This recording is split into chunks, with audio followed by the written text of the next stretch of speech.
सावन के महीने में सोमवार पड़ जाए, श्रावण के महीने का सोमवार पड़े और सावन के महीने के सोमवार के दिन, सावन के महीने के सोमवार के दिन अगर नाग पंचमी पड़ जाती है और भगवान शंकर को एक कमल आता है श्वेत, एक कमल आता है नीला गुलाबी सा, हल्का सा नील वर्ण का, एक कमल हल्का सा नीला जैसा गुलाबी सा दिखता है, वो कमल यदि शिव जी को मात्र एक समर्पित कर दिया जाए, सावन के महीने के सोमवार को पड़ने वाली नाग पंचमी के दिन अगर वो नील निधि के नाम से, हे भोले बाबा आपके जीवन की सारी जितनी निधियां हैं वो नील निधि में समाहित है, और उस नील निधि के भाव से मैं ये कमल दल आपको दे रहा हूं और बाबा को समर्पित कर कर वो कमल दल भगवान शंकर के मंदिर से लेकर आ जाओ, जिंदगी में कभी भूखे नहीं रहना पड़ेगा, सारी निधियां तुम्हारे पास में होगी, सारी सिद्धियां तुम्हारे पास। हाँ, यदि कमल का पुष्प ना मिले तो एक महाराज जी एक पुष्प होता है वो नीले कलर का शंख जैसा होता है जो शिव जी को बड़ा प्रिय है, क्या बोलते हैं उसको, शंख पुष्पी, क्या वो नीलकंठ, हाँ एक नीले कलर का होता है। अभी तो यहाँ पर है नहीं, हम प्रयास करेंगे आपको उसका दर्शन कराए। चढ़ा है, लाओ चढ़ा है, लाओ लाओ।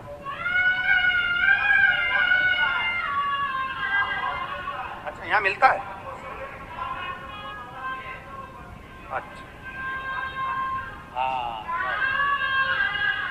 ये देखो, अगर मान लो तुम्हें नील कमल ना मिले, नील कमल प्राप्त ना हो, कहीं सरोवर तालाब में अभी बहुत बारिश हो रही है, कहीं जाना नहीं, नील कमल नहीं मिल रहा है, तो ये नीला पुष्प अगर आपको मिल जाए, एक बार नील निधि के नाम से शिव को समर्पित करना और बाबा को समर्पित कर कर उसी को वापिस लेकर आना। बाबा मेरे घर में अष्ट सिद्धि नव निधि निवास करे, कृपा करना। एक साल के अंदर आप सब पत्र में लिखकर भेजोगे कि आपको किसी के दरवाजे पर हाथ फेराने की जरूरत नहीं पड़ेगी, भगवान जो वैभव देगा वो देखते बनेंगे। तो जरा जम के बोलो, सावन के सोमवार पर यदि नाग पंचमी पड़े, फिर हमें ना तो तप करना है, ना साधना करना है, ना कोई उपवास, ना कोई। और एक और चीज बड़ी सुंदर लिखी है महाराज, नील निधि, ध्यान दीजिएगा। यदि डॉक्टर ने कह दिया तुम्हारे शरीर में कोई गड्ढा में बहुत बड़ा कोई रोग हो गया है, ये छूट नहीं रहा है, बहुत तकलीफ में पड़े हुए हो और मिट नहीं रहा, तब शिव जी के शिवलिंग पर एक दुर्वा का मुख हो जलाधारी की हो जहां से पानी बहता है, बेलपत्री का डंडी का मुख हो जहां से जल बहता, जलाधारी की हो, और दो छोटी छोटी कटोरियों में यदि सावन महीने के सोमवार की नाग पंचमी पर अगर दूध चढ़ाया जाता है और उसको दूध चढ़ी हुई बेलपत्री और दुर्वा दोनों को लेकर आया जाता है, दुर्वा सुबह के समय द्वितीय दिवस में, जिस दिन चढ़ाओगे उस दिन नहीं, द्वितीय दिवस में उसको सुबह सुबह चबाकर खा लीजिए, और बेलपत्री को जिस कक्ष में आप सोते हैं उस कक्ष में उसको रख लीजिए, कहीं पर भी हमेशा के लिए। जो शरीर का रोग है वो धीरे धीरे मिटेगा ही, और 4 से 6 महीने के अंदर बड़े से बड़ा रोग सारी रिपोर्टें नील आकर सामने खड़ी। ये कोई साधारण नहीं है, सावन महीने का सोमवार उस दिन पड़ने वाली नाग पंचमी। आप सबको तो साधुता है, अब की बार 17 अगस्त को पड़ रही है और बाबा की कृपा से आपको ये कथा श्रवण करने को मिल गई नील निधि की। 33 वर्ष में बाबा जी, 33 वर्ष में 6 बार सावन के सोमवार को नाग पंचमी पड़ी है। 33 वर्ष, एक पड़ी थी 96 में, एक पड़ी थी 99 में, एक पड़ी थी 2012 में, एक पड़ी थी 2019 में, एक पड़ी थी 2023 में, और अब इस वर्ष भी 2026 में सावन के सोमवार को 17 तारीख को बाबा की ये शिवरात्रि फिर पड़ रही है, वापिस नाग पंचमी पड़ रही है। सावन के सोमवार पर पड़ने वाली नाग पंचमी को निधि पंचमी कहा जाता है, नील निधि पंचमी। भले वो नाग पंचमी है, पर वो इतनी निधि दे देती है। क्यों कहते हैं महाराज, आपने देखा होगा चंद्र ग्रहण सूर्य ग्रहण होते हैं तो लोग शंकर जी के मंदिर में बैठकर तप करते थे, अघोरी तप करते थे, साधना तप करते थे। अब ये संसार का मनुष्य कोई अघोरी तो है, संसार का मनुष्य अघोर व्रत तो धारण करता नहीं है। संसार का मनुष्य तो बेचारा घर में डूबा रहता है, परिवार में डूबा रहता है, काम में डूबा रहता है। तो इसको निधि कैसे प्राप्त हो, इसको वो हीरा कैसे मिल जाए, इसको वो फल कैसे मिल जाए? तो उसके लिए स्वयं देवादिदेव महादेव की कथा करती है, स्कंद पुराण वर्णन करती है, शिव पुराण वर्णन करती है। सावन के महीने में जब सोमवार पड़े, सोमवार के दिन नाग पंचमी पड़े, नाग पंचमी के दिन जो नील पुष्प भगवान शिव को कमल का समर्पित कर देता है और उसी कमल के पुष्प को नील निधि के रूप में लेकर आ जाता है, उसके पास में कभी जिंदगी में ना अष्ट सिद्धि की कमी होती है, ना नव निधि की कमी होती है। उसका वैभव। जितने संसार के लोग कर्जे में, भले तुम्हारा बैंक का कर्जा हो, लोन का कर्जा हो, चाहे तुमने दुनिया में कहीं से भी कर्जा ले रखा हो, नाग पंचमी के दिन लाल चंदन बाजार में होता है, लाल चंदन, उस लाल चंदन का लेपन घिस लो, उसको घिसकर बेलपत्री की दोनों पत्तियों में, नीचे वाली दोनों पत्तियों में उस लाल चंदन का लेपन करिए। बेलपत्री के नीचे वाली दोनों पत्तियों में लाल चंदन का लेपन करिए और ऊपर वाले पत्ते पर केवल लच्छा, लच्छा किसको बोलते हैं यहाँ पर, क्या बोलते हैं, नाड़ा, लच्छा क्या बोलते हैं, मौली, लच्छा, नाड़ा जो भी है, वो बीच वाली पत्ती पर रखकर देवादिदेव महादेव को समर्पित कर दीजिए और बाबा पर एक लोटा जल चढ़ा दो। शिव जी से प्रार्थना कर कर बेलपत्री वहीं छोड़ो, लच्छा लेकर आ जाओ और अपने हाथ में या अपने कमरे में उसको संभाल कर रखो। जब तुम्हारा विल पावर कमजोर हो, जब तुम्हें लगे कि मुझे ये कंपटीशन एग्जाम निकालना है, उस समय पर भले एग्जाम में तुम्हें बांध कर नहीं जाने दें, पर उसके पहले तक भी तुम्हारे शरीर के पास में वो लच्छा होना चाहिए। फिर भले उतार कर जाओ, एग्जाम देकर आओ, फिर पत्र इस व्यासपीठ पर तुम्हारा जरूर होगा, मिले। जिनके बच्चे एजुकेशन कर रहे हैं, पढ़ाई कर रहे हैं, कंपटीशन एग्जाम दे रहे हैं और उन बच्चों का सिलेक्शन नहीं हो रहा, ठीक है, पर जितने बच्चे करेंगे वो हमको पत्र जरूर लिखेंगे कि तुम्हारा हुआ कि नहीं।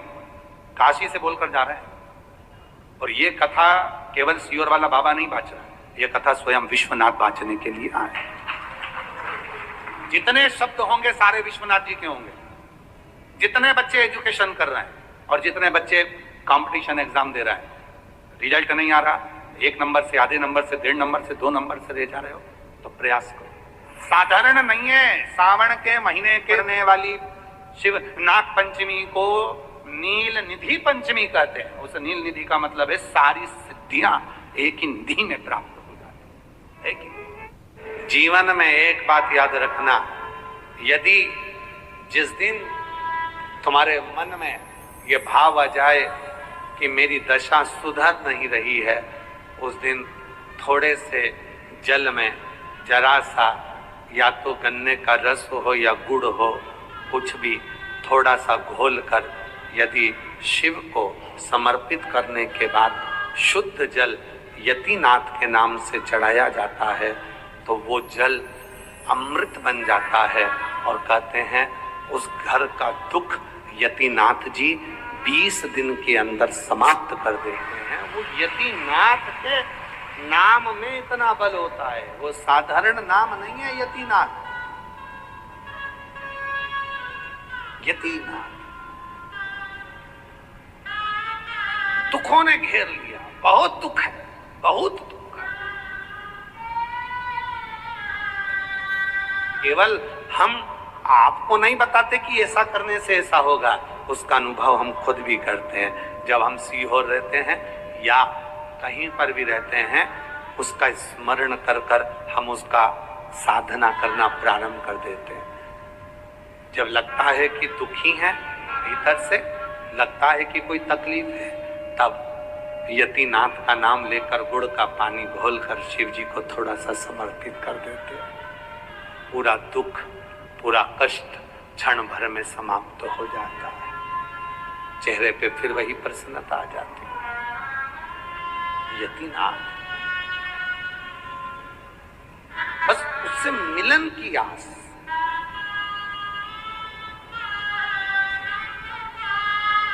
थोड़ा सा जल अब आजकल के लोग क्या करते हैं, वो उसको पूरी बात सुनते नहीं है, और वो क्या करते हैं कि लोटा भरकर जल घोल लिया, उसमें इतना सारा गुड़ घोल लिया, पूरा चढ़ा दिया। ना ना ना, इतना सा कटोरी में जल हो, थोड़ा सा तिनका मात्र का गुड़ हो, घुल गया, चढ़ा दिया।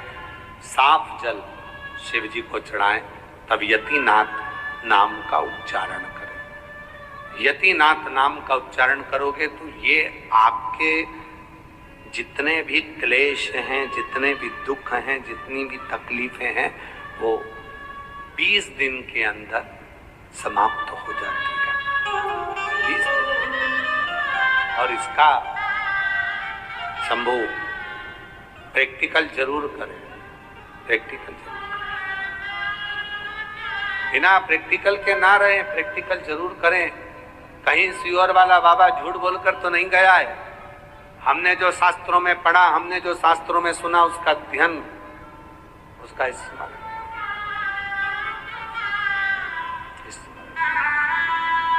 कौन सा नाम है? जम के बोलो, यतिनाथ। ये यतिनाथ नाम का उच्चारण ही सुख दे देता है।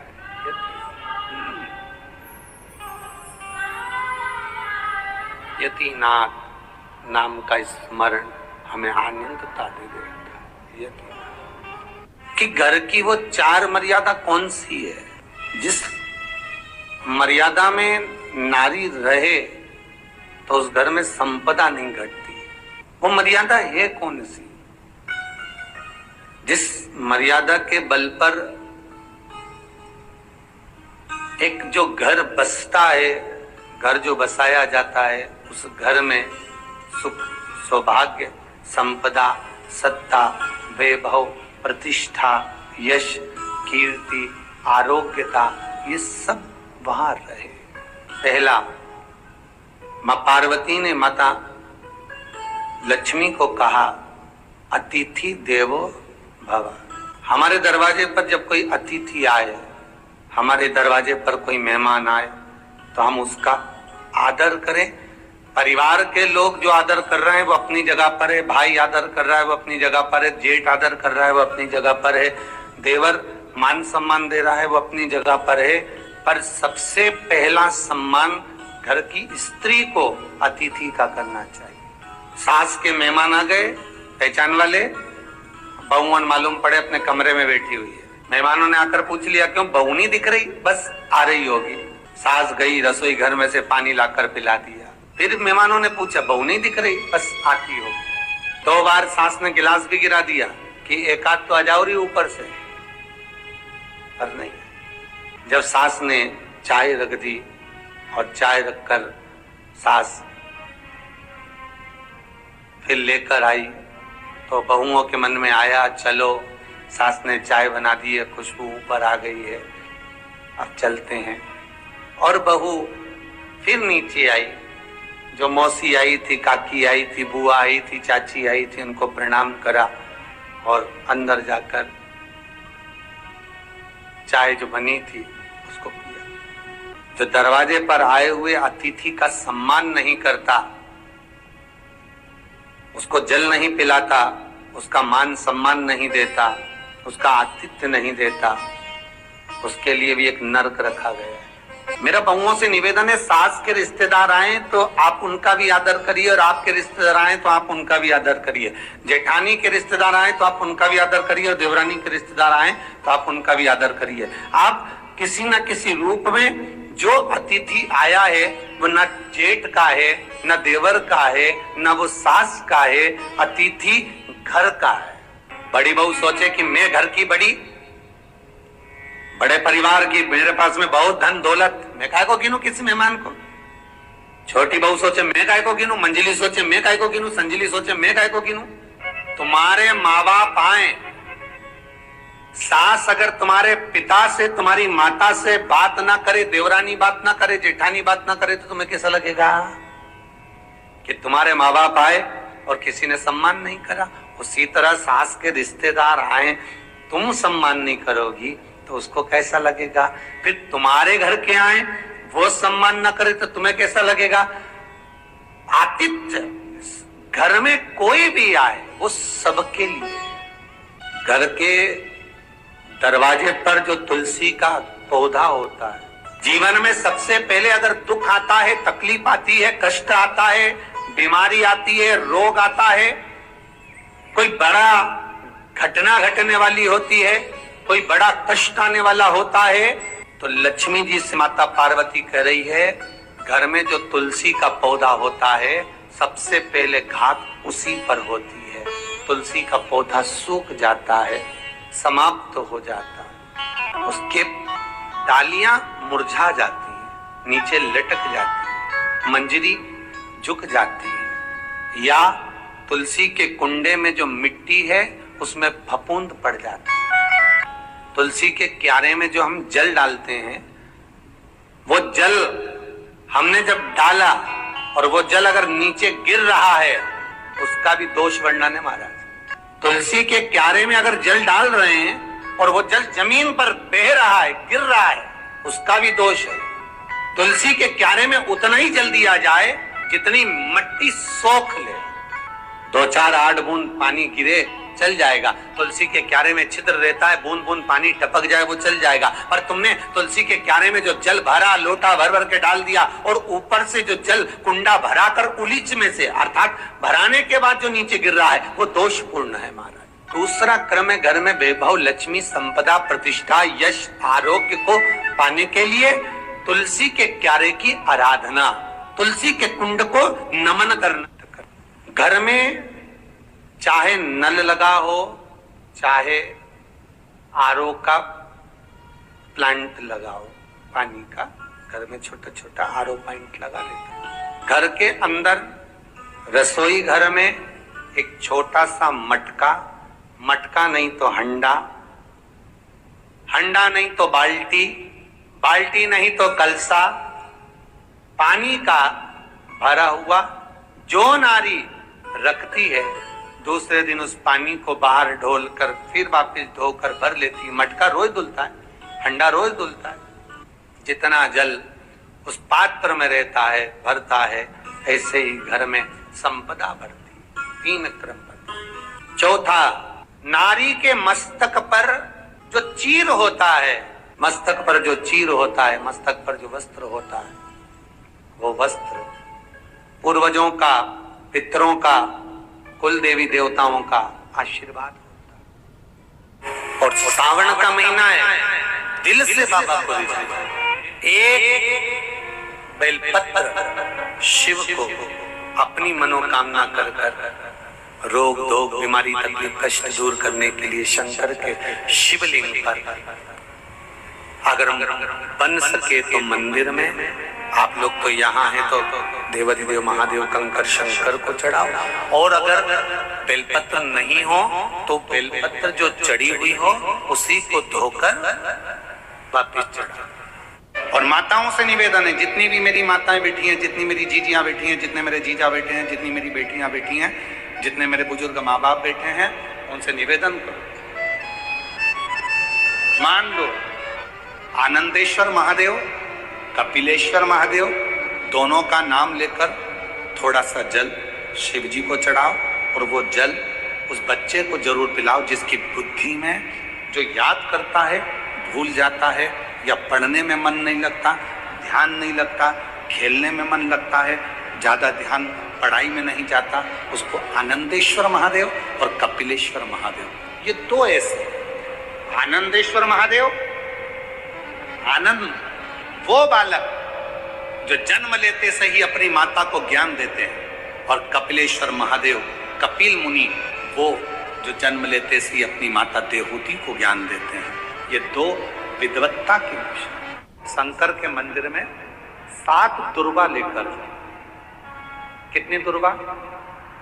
यहाँ क्या बोलते हैं झारखंड में? दुर्वा कि दूब बोलते हैं। 7 दुर्वा शिव के मंदिर में लेकर, जब जल का पात्र साथ में, 7 दुर्वा को नीचे की ओर रखो हथेली पर, जल का पात्र हाथ में लेकर भगवान देवाधिदेव महादेव को जल समर्पित करो। 7 दुर्वा में से 6 दुर्वा षडानंद कार्तिकेय जी को समर्पित कर दो, 1 दुर्वा भगवान शंकर के शिवलिंग पर चढ़ा दो। अपने हाथ की 3 उंगलियां शिवलिंग का स्पर्श करो और अपनी कामना कहकर, बाबा बहुत एग्जाम दे चुका हूं, बेटा बेटी ने बहुत परीक्षा दी है, हो नहीं रहा बाबा, अब आपके भरोसे है। बाबा को विनय करो, शिव जी पे चढ़ी दुर्वा वापिस लेकर आओ।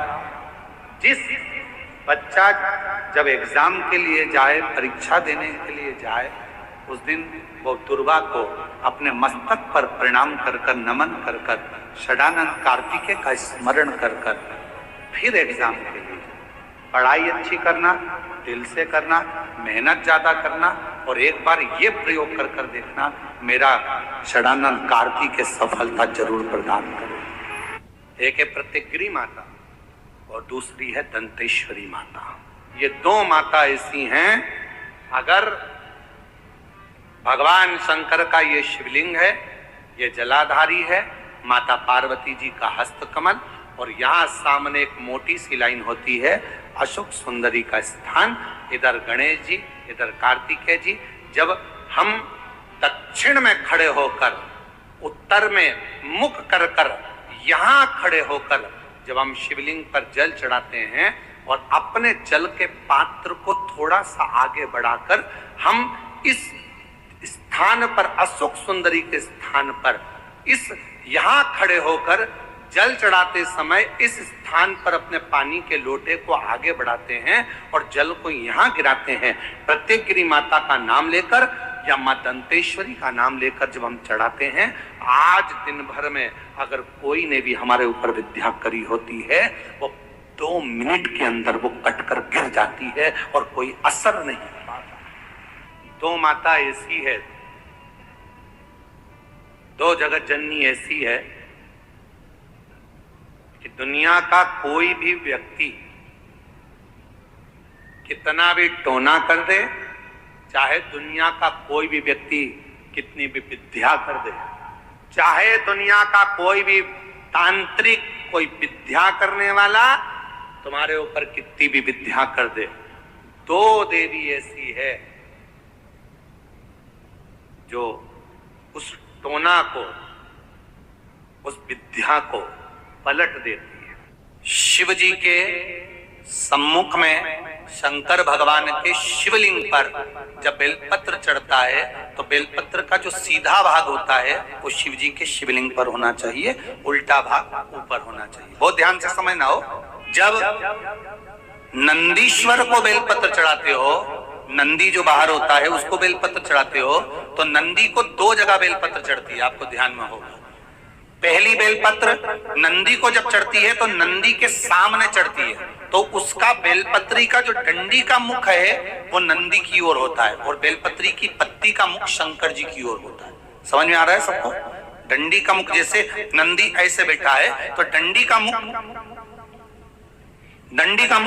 नंदी की ओर होगा, पत्ती का मुख शिव के, और ये सीधी की सीधी नंदी के सामने नीचे रखा जाती है, नंदी के सामने। और एक बेलपत्र जब नंदी के ऊपर चढ़ती है तो डंडी का मुख शिव जी के ऊपर होता है और इस पत्ती का मुख नंदी के सिर पर, नंदी की ओर होता है। ये दोनों में बहुत अंतर है महाराज। जैसे कोई बच्चा कोई कंपटीशन एग्जाम के लिए जा रहा हो या कोई परीक्षा देने के लिए जा रहा हो और पढ़ाई करे, स्मरण करे, तैयारी करे, वो अपनी जगह पर है। और ऐसा नहीं होता कि बच्चे पढ़ते नहीं है या तैयारी नहीं करते, करते हैं। इसके बाद भी अगर उनका इंटरव्यू में पास नहीं होते या एग्जाम में पास नहीं होते तो उसके लिए ये दोनों बेलपत्री बड़ी काम करती है। बहुत ध्यान देना, जो नंदी के सामने बेलपत्र रखकर जाना, शिव जी के सम्मुख में बेलपत्र रखकर जाना, मतलब नंदी के सम्मुख में जब रखाएगी तो डंडी, जम के बोलिए, कहाँ होना चाहिए? नंदी की ओर। और जब ऊपर रखाएगी तो डंडी शिव की ओर हो। ये 2 बेलपत्र रखकर शिव जी का स्मरण कर कर जाएं, कार्य सफलता की ओर बढ़ता है। कोई काम के लिए आप जा रहे हैं तो उसमें सफलता मिल जाती है, उसमें सफलता प्राप्त होती है। शिव जी को बेलपत्र चढ़ा रहे हो, जो चिकना भाग है, सीधा भाग शिव जी के ऊपर, शंकर भगवान के ऊपर, थाली में अगर शिवलिंग का निर्माण कर रहे हो, पार्थिव शिवलिंग का निर्माण कर रहे हो, तो थाली में जब बेलपत्र रखोगे तो सीधी रखोगे, फिर उसके ऊपर शिवलिंग का निर्माण। अगर आप निर्माण करते हैं पार्थिव शिवलिंग का और बनाते हैं, जिनके नयनों में नंबर बढ़ते चले जा रहे हो, चश्मा उतर नहीं रहा हो, तुलसी की जो डंडी होती है, जैसे बेलपत्र की जो ये डंडी है, ऐसे ही तुलसी का जो पत्ता होता है, उस पत्ते की जो डंडी होती है, उस डंडी को चंद्रमा को देखा जाता है, उस डंडी की जो कोर होती है, उस कोर को दृष्टि से मिलाया जाता है। ठीक 12 बजे आप चंद्रमा की, जैसे चंद्रमा का भाग, उस चंद्रमा के भाग को आप उस डंडी के भाग से निहारने का प्रयास करें। घर में आइए, घी का दिया लगाइए, उस घी के दीप को लगाने के बाद पूर्णिमा के दिन उस पर एक प्लेट थोड़ी तिरछी कर रख दो, जिससे उसकी कालोच, काय की, उस दीप की, घी के दीप की कालोच उस प्लेट पर आ जाए। थोड़ी सी कालोच ले लीजिए, 5-10 मिनट में आ जाएगी। उसको गाय के घी में मिलाकर आंखों में सुरमा लगाकर रात्रि को सो जाइए।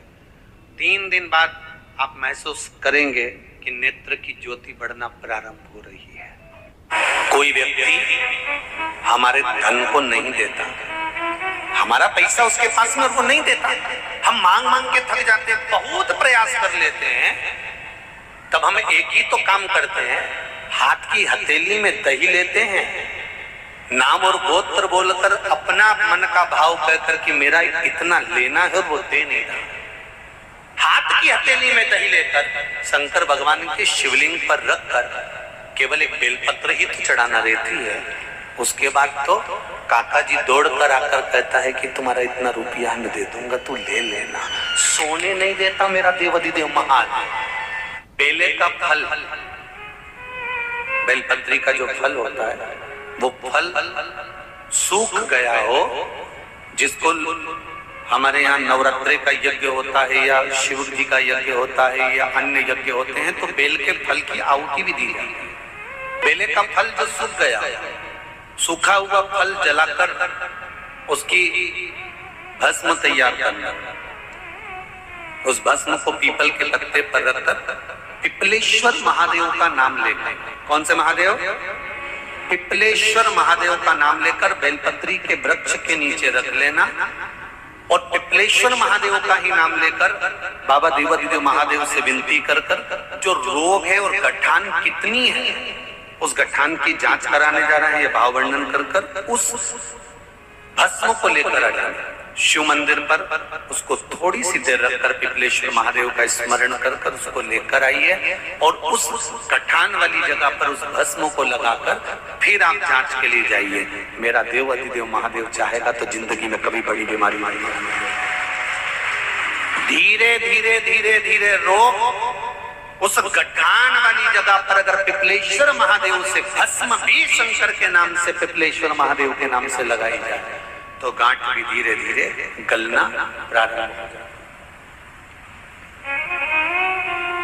पिपलेश मेरी जीजियों, 7 दुर्वा। कितनी दुर्वा? दुर्वा देखिए ना सबने, क्या बोलते? दुर्वा की दू है, दुली है, तुम समझ गए ना? हाँ बस ठीक है। हमारे उधर दुर्वा कहते हैं, वो घास जैसा लगता है ना दुर्वा। आप लोग छत्तीसगढ़ी भाषा में जो भी बोलते हैं, दुल्ली और दुली, जो भी आप बोलते हो। 7 दुर्वा, और उस 7 दुर्वा को जो ये समझ लेना जरा, जिसका आधा सिर दुखता हो, पूरा सिर दुखता हो, नेत्र में भुकुटियां दुखती हो, सुबह से लेकर रात तक घबराहट उत्पन्न होती हो, बेचैनी होती हो और बहुत ज्यादा तकलीफ में चक्कर जैसा बना रहता है, उसके लिए यक्षेश्वर महादेव की आराधना का स्मरण करेगा। ये शिवलिंग है, जलाधारी है, यहां से पानी बहता है। 7 दुर्वा 7 स्थानों पर जलाधारी पर रख दीजिए, 7 स्थान। सात ही स्थान पर जल चढ़ाना प्रारंभ करो। जो एक लोटा जल आप लेकर गए हो, सातों स्थान पर चढ़ाइए।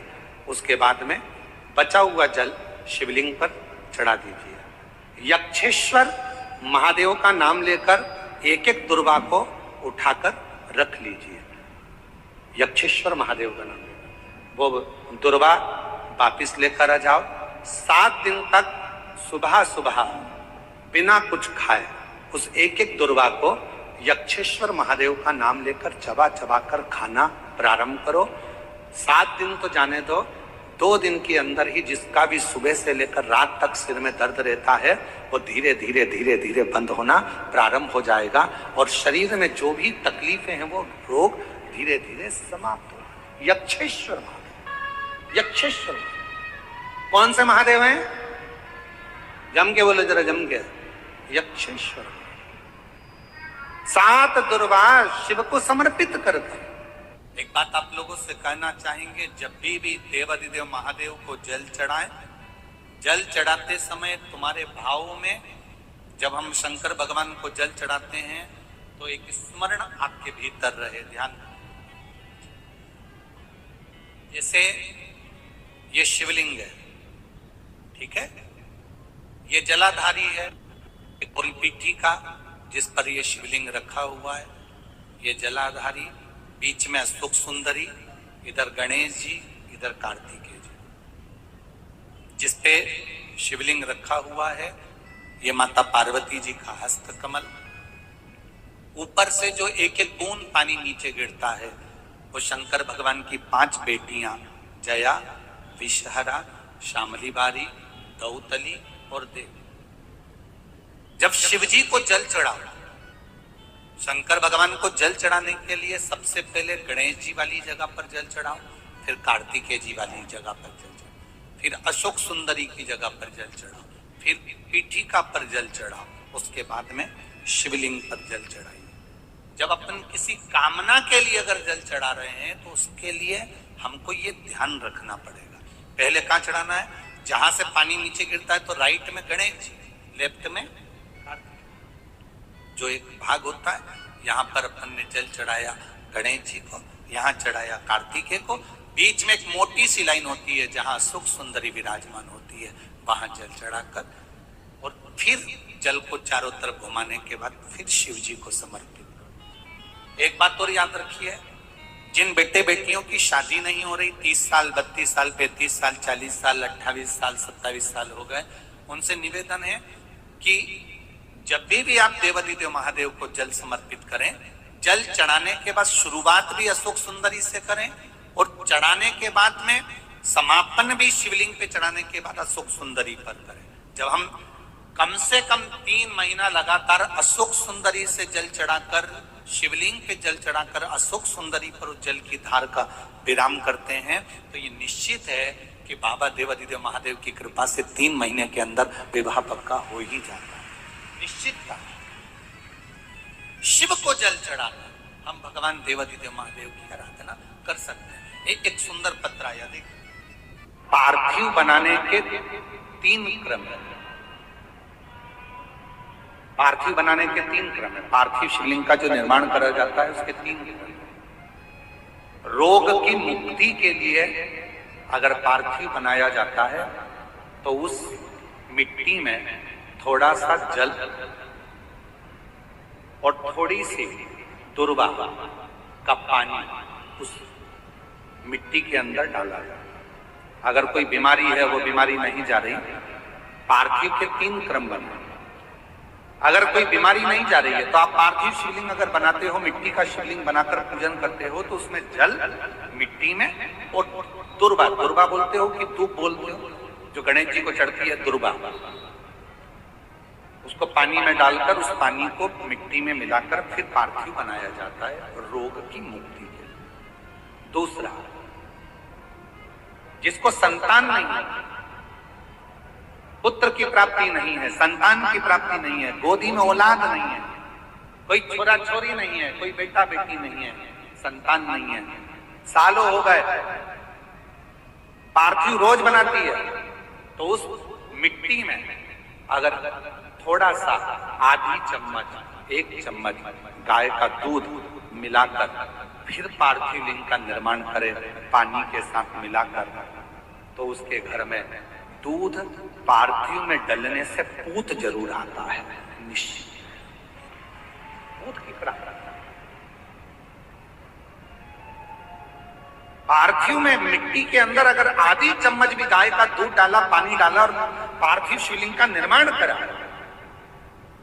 जिसकी औलाद नहीं है, तो वो पार्थिव अगर बना रहा है, पार्थिव का निर्माण कर रहा है, उसका नियम है कि हर प्रदोष को, सोमवार को या सोमवार की अष्टमी को या कभी ना कभी उसका मन करता है तो पार्थिव लिंग का निर्माण करता है। अगर पूत नहीं है तो दूध का प्रयोग करे। तो दूध अगर पार्थिव में मिट्टी में डाला जाए, आधी चम्मच 1 चम्मच और पानी के साथ मिलाकर जब पार्थिव शिवलिंग का पूजन करते हैं, उसको बनाकर पार्थिव बनाने के बाद जब उसका पूजन करते हैं, तो वो दूध हमारे घर में पूत जरूर देता है।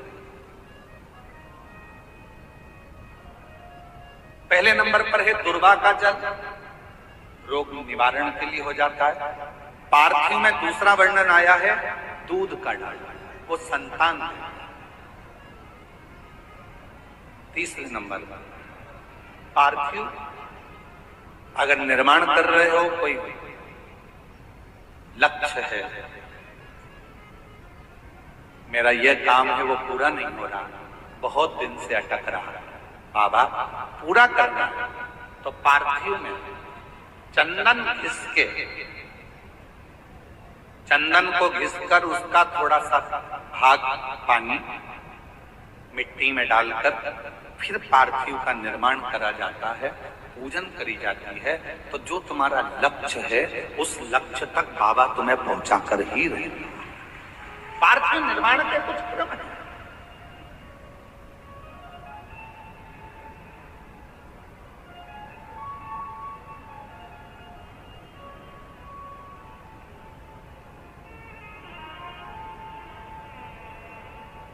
पार्थिव कैसे बनाया जाता है, किस कार्य के लिए बनाया जाता है? कई बेटियां ऐसी हैं, गुरुजी 32 साल की हो गई, शादी नहीं हो रही। गुरुजी लड़का 38 साल का हो गया, शादी नहीं हो रही। गुरुजी 28 साल का हो गया, शादी नहीं हो रही।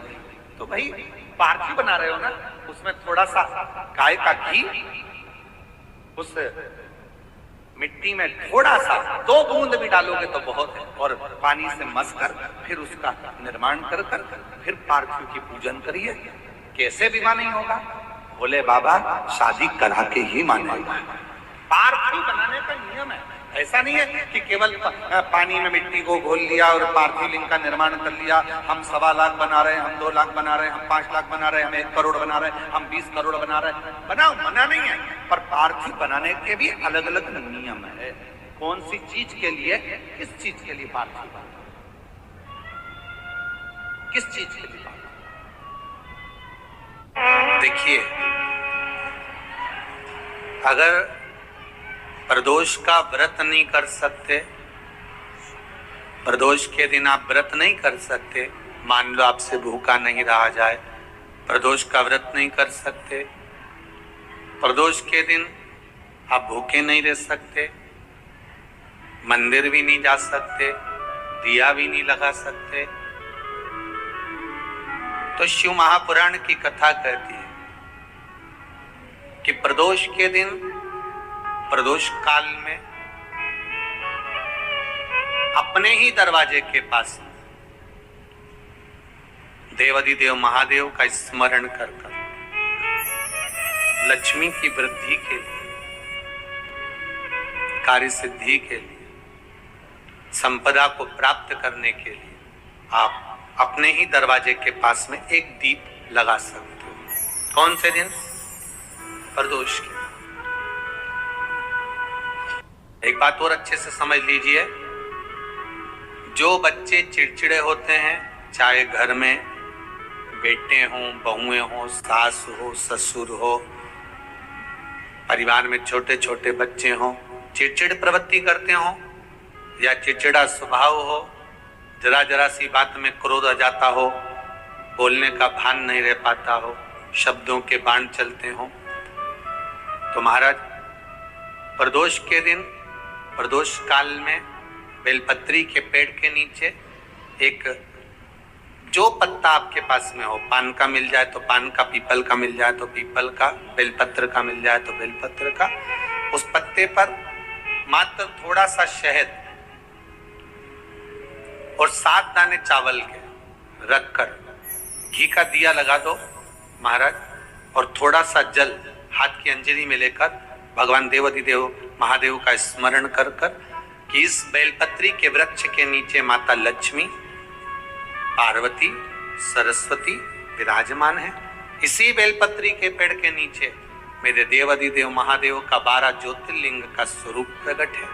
उनका स्मरण कर कर जल चढ़ा दीजिए और उसका स्मरण कर लो जो चिड़चिड़ प्रवृत्ति करता हो, क्रोध करता हो, जिसको बोलने का भान नहीं होता हो, सम्मान नहीं देता हो, अपशब्द कहते हो, उनका स्मरण कर कर आप छोड़ेंगे। एकदम एक प्रदोष करेंगे, दूसरे प्रदोष तक तो आपको कोई दिक्कत ही नहीं। 2-3 प्रदोष कर कर देखिए, बाबा कृपा करें। बच्चों को पढ़ने का कह रहे हो, पढ़ने बैठो, पढ़ने बैठो, पढ़ने बैठो, पढ़ने बैठो, तो एक आध प्रयास बच्चों के लिए भी कर लिया करो कि भाई ठीक है। जैसे बैकुंठ चतुर्दशी वाला उपाय हमारे YouTube पर भी डला हुआ है, आप उसको निकाल कर सुनना।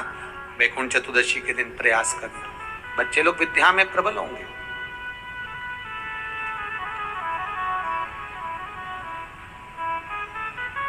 शिव उपासना का जो फल है वह 1000 भगवान शंकर की पवित्र कथा कह रही है, शिव महापुराण की कथा वर्णन कर रही है। माता ने शिवजी के मस्तक के चंद्र को अपने मस्तक पर, और बाबा जिस समय पर माँ को माला पहनाने लगे जयमाला, तो बाबा ने फिर चंदा को अपने मस्तक पर। चंद्र घंटा माता का स्मरण शांति देता है, धैर्य देता है, विश्वास देता है। शिव महापुराण की कथा कहती है, यदि कोई व्यक्ति का मन विद्याध्ययन में नहीं लगता हो या उसकी याददाश्त कमजोर हो गई हो, कुछ बोल दिया याद नहीं रहा, कोई सामान रख दिया भूल गए, स्मरण में नहीं आया, पढ़ने के समय पर याद रखा, परीक्षा हॉल में भूल गए, विद्याध्ययन करते हैं तब पढ़ लेते हैं फिर बाद में भूल जाते हैं, उसको सोमवार के दिन लाल पुष्प, लाल चावल का दाना, बेलपत्र माँ चंद्र घंटा के नाम से देवी के मंदिर में समर्पित करें, या भगवान शंकर का जो शिवलिंग है, तो जो जलाधारी है नीचे का ये शिवलिंग, ये जो जलाधारी है, इस जलाधारी में इस स्थान पर, पानी अगर यहाँ बह रहा है तो इस स्थान पर वो लाल पुष्प, वो बेलपत्र, वो लाल चावल का दाना अवश्य समर्पित करना चाहिए। और शिव जी को 1 लोटा जल या माँ आद्य शक्ति जगत जननी शीतला माता को चंद्र घंटा के नाम से जल समर्पित करें। उस जल का प्रोक्षण अपने ऊपर करें। भगवान शंकर को अगर जल चढ़ाया है चंद्र घंटा माता के नाम से तो उसका आचमन करें। बच्चे का विवेक बुद्धि प्रबल हो गए। जन्म लिया बच्चा, यदि डॉक्टर कहते हैं कि इसका विकास कम हो रहा है, या गर्भ में बच्चा है और उसकी धड़कन नहीं आ रही है, या गर्भस्थ बच्चा है और डॉक्टर ने कहा कि इसका शरीर बेकार है, ये अंग नहीं बना, वो अंग नहीं बना, या ये शरीर का कोई भाग नहीं बना, और ये बच्चा अंदर से कमजोर है, तो डॉक्टर का इलाज चलने दो, जांचें चलने दो, डॉक्टर जैसा जैसा बोले वैसा करो, पर साथ में उत्तर की ओर मुख कर कर दक्षिण में खड़े होकर चंद्र घंटा माता का नाम लेकर शिवजी पर 7 बार जल अर्पित करना चाहिए। एक बेलपत्र चढ़ाना चाहिए, एक लाल पुष्प चढ़ाना चाहिए, एक लाल चावल का दाना चढ़ाना चाहिए, और जल को झेलकर वो नारी जिसके बच्चे को बताया कि धड़कन नहीं आई, श्वास नहीं आई, या बच्चा विकलांग है या शरीर का अंग नहीं बना है या माइंड में तकलीफ, तो उस नारी को उस जल को पीना चाहिए। फिर वापिस जांच करा डॉक्टर के कहने पर, धीरे धीरे धड़कन भी आएगी और वो बच्चा पूर्ण स्वस्थ पैदा होगा। पर नाम याद रखिए, चंद्रघंटा माता का नाम लेकर धैर्य, शांति, निर्मलता और स्वास्थ्य की पूर्ण सुख मां चंद्रघंटा देती है। पूर्ण सुख मां चंद्र। जिस लड़का लड़की का विवाह 30 साल का हो गया, 35 साल की हो गए, लड़का लड़की 40 साल के हो गए, 35 साल के हो गए, उनका अगर विवाह नहीं हुआ है, बहुत रिश्ते आए चले गए, संबंध आए चले गए, या जो बेटा बेटी चाहते हैं कि हम अच्छा पढ़कर एक नौकरी सरकारी प्राप्त कर लें, कोई ऐसा अच्छा जॉब हमारी किस्मत में मिल जाए, उन बेटा बेटियों से निवेदन करूंगा, यदि आप चाहते हो तो एक प्रयास जरूर करें, एक प्रयास अपनी जिंदगी में जरूर करें।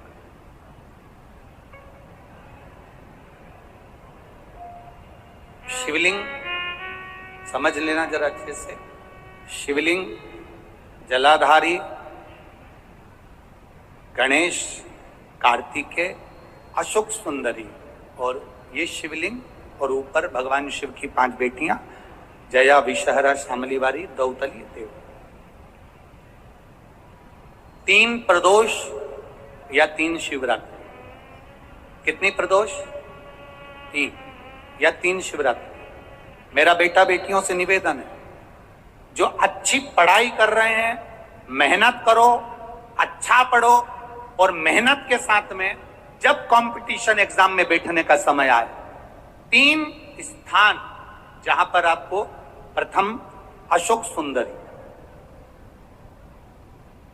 अशोक सुंदरी की जगह पर जब आप बेलपत्र समर्पित करेंगे तो डंडी का मुख जहां से पानी बहता है उस स्थान पर रखेंगे। दूसरा, शमी का पत्ता, शमी का पत्ता। दूसरा, शमी के पत्र को देवादिदेव महादेव पर जब आप समर्पित करेंगे तो उसका डंडी का मुख भी जहां से जल बहता है उस ओर रखेंगे। और तीसरे नंबर पर है आंख का पुष्प। एक पुष्प होता है आंख का सफेद, और एक पुष्प होता है हल्का सा नीला। करें दर्शन आप लोगों ने? जम के तो बोलो जरा, करें ना? एक सफेद होता है, एक हल्का सा नीला होता है। सफेद आंख का जो पुष्प होता है वो केवल देवादिदेव महादेव का एक स्वरूप होता है, और हल्का सा जिसमें गुलाबीपन, नीलापन होता है वो शिव, पार्वती, गणेश, कार्तिकेय, अशोक सुंदरी, जया, विषहरा, सामरीवारी, दौतली, देव और शिव जी के जितने गण हैं उन सबका प्रतीक होता है। तो तीसरे नंबर का जो आंख का गुलाबी कलर या हल्का नीला सा जो पुष्प होता है, उस 5 पुष्प का गुच्छ मां जगत जननी का जो स्थान है जलाधारी, जहां अगर आप इधर बैठे हो तो उसकी विपरीत दिशा